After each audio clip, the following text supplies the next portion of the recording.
Welcome to Evo India and welcome to our review of the facelifted Maruti Suzuki Baleno.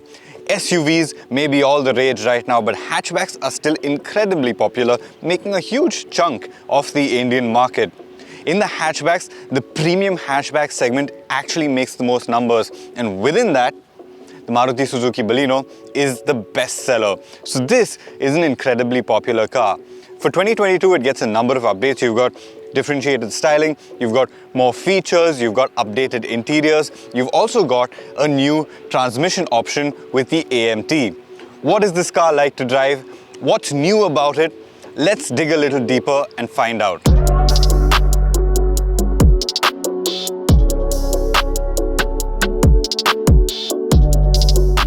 Before we get to the driving, let's talk about the exterior styling first. On the face of it, it's a typical facelift, which means you've got a redesigned grille, you've got redesigned headlamps and a new bumper. Now these headlamps are interesting. You've got LED projector lamps and you also got this new DRL signature. And this is something that Maruti says we'll be seeing on a lot of other models in the future. They're going to be putting this across model lines to make them identifiable as Marutis.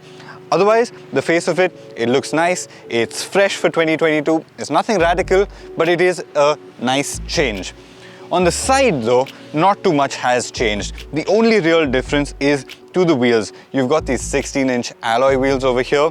They're a new design, but that said, the rest of the Baleno from the side looks pretty much like the older car. When you move over to the rear, that's where you see the other difference on the Baleno's exteriors. You've got this new tail lamp design. Again, the idea here has been to make the car look wider, just like in the front. So you've got wider lamps, they're squatter, and it gives the Baleno a very interesting stance. What do you think of the way the Baleno looks? Let us know in the comments below.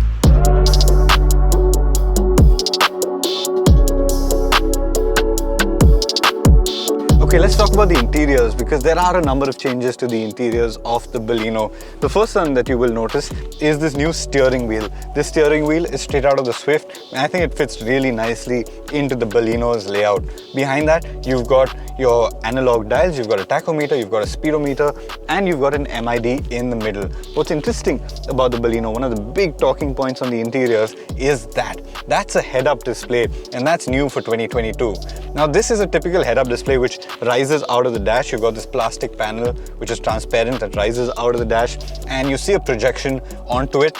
In terms of what information it throws up at you, it has the time, but in addition to the time, you can see the speed, you can see your tachometer, or you can see your fuel efficiency readout. You can pick between one of these three pieces of information to see up there, and it's pretty well executed, honestly. You can adjust the position of the projection, you can adjust the brightness.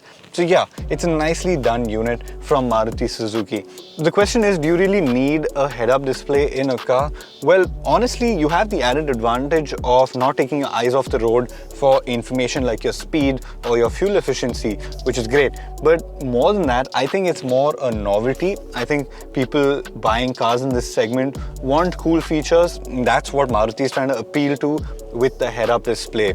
Now, let's talk about the center console. This is a 9-inch infotainment screen, new for 2022, but it's not just the screen that's new, you've also got a new UX on the inside. So these widgets now are completely customizable. We've never seen it in a Maruti before, but you can move them around the screen and customize it the way you want. In addition to this, you already have your Android Auto and Apple CarPlay, your connected car features, all of that business. You even have voice commands on this Maruti Suzuki now, and they can do a bunch of things around the cabin.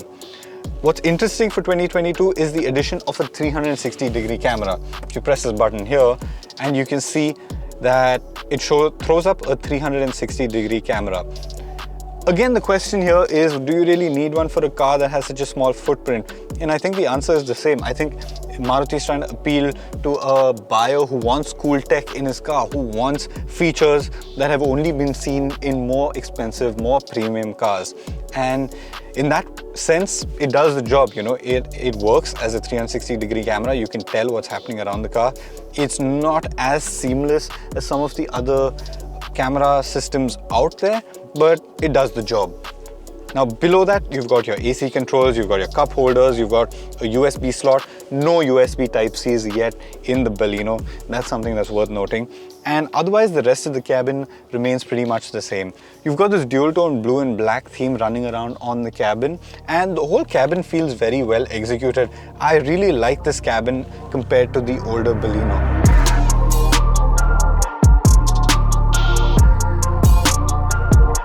Now when you talk about the back seat of the Baleno, you actually have a reasonable amount of room. You've got good amounts of knee room, you've got a decent amount of headroom.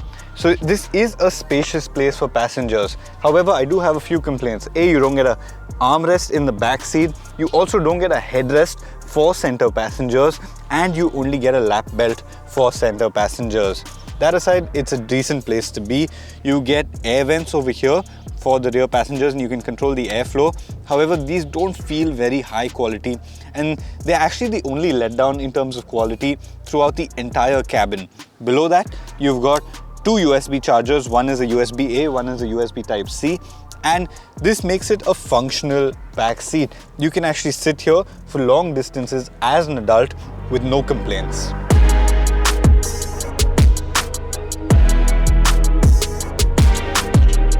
Okay, so let's settle in behind the wheel of the Baleno and see what's new on this car. For starters, the engine is updated. You've got the same 1.2 K series petrol engine, but it's been updated. You get more power now. The frictional losses from the engine have been reduced. It makes 88 bhp and 113 Nm of torque, and you also get a new stop-start system. What is this engine like to drive? Honestly, it's a really sweet motor. This engine has always been very nice to drive.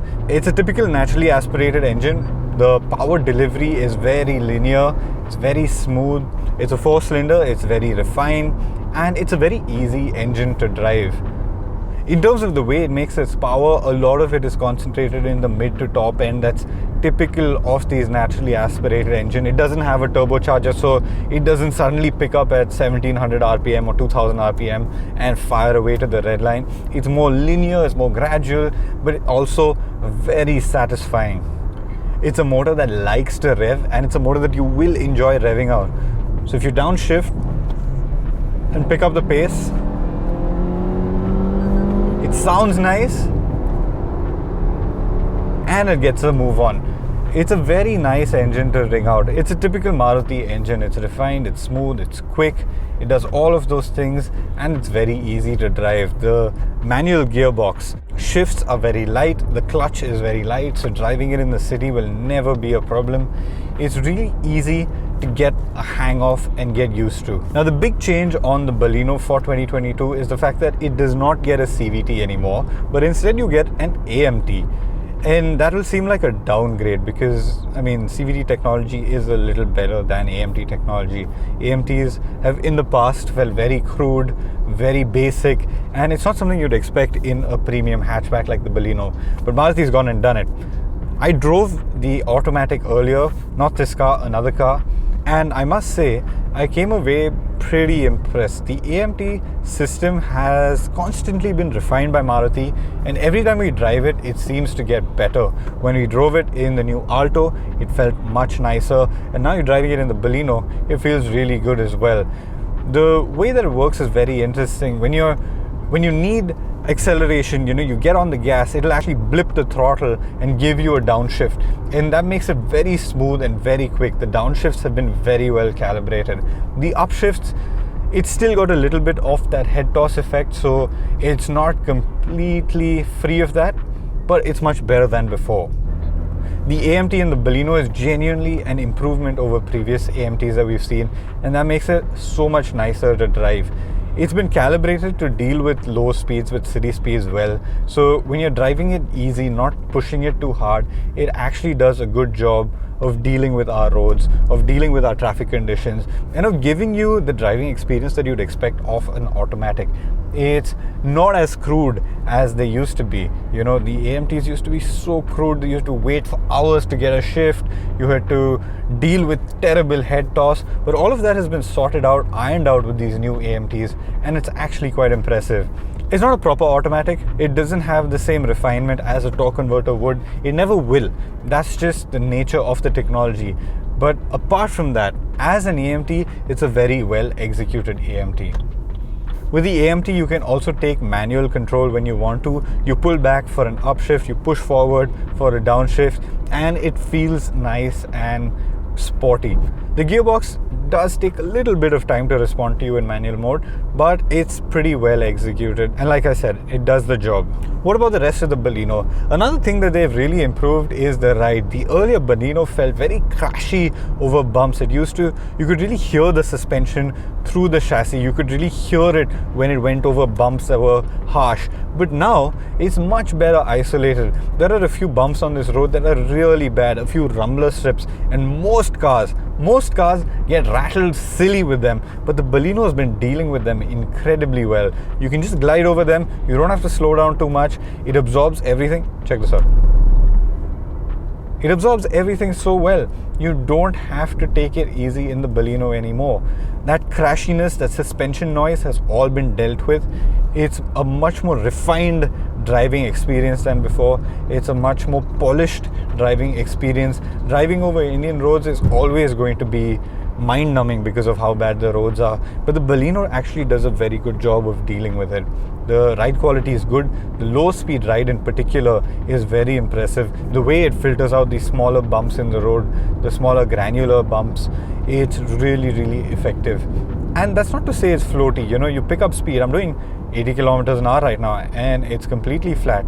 It's following the contour of the road. The road is a little bumpy, so there is a slight amount of vertical movement in the car, but apart from that, it's really, really impressive.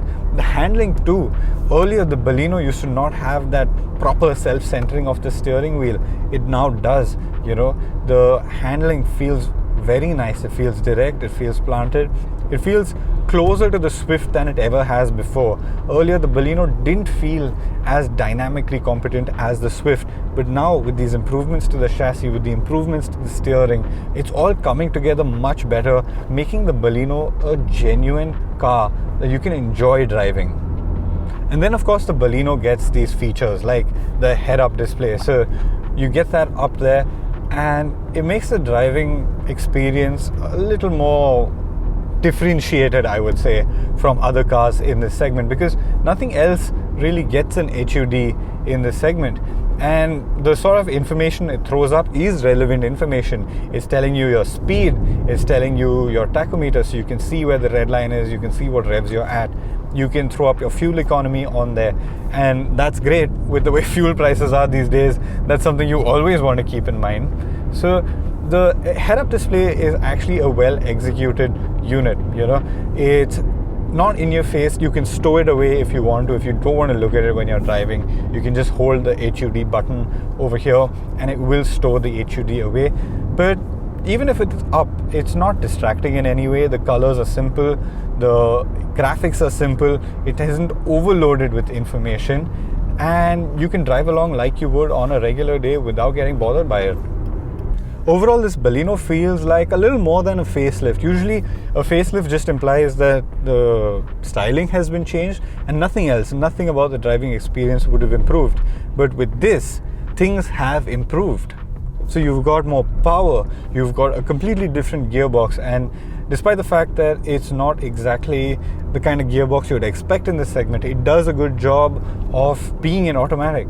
So you do have more power, you've got a new gearbox, you've got a chassis that feels a little more polished than before, and you've got additional features and frills and all of that stuff. So yes, the Baleno is much improved. It does feel like half a step up on the older Baleno, and that's a very welcome thing for 2022. This is not just a sticker job. Maruti has done their work with this car.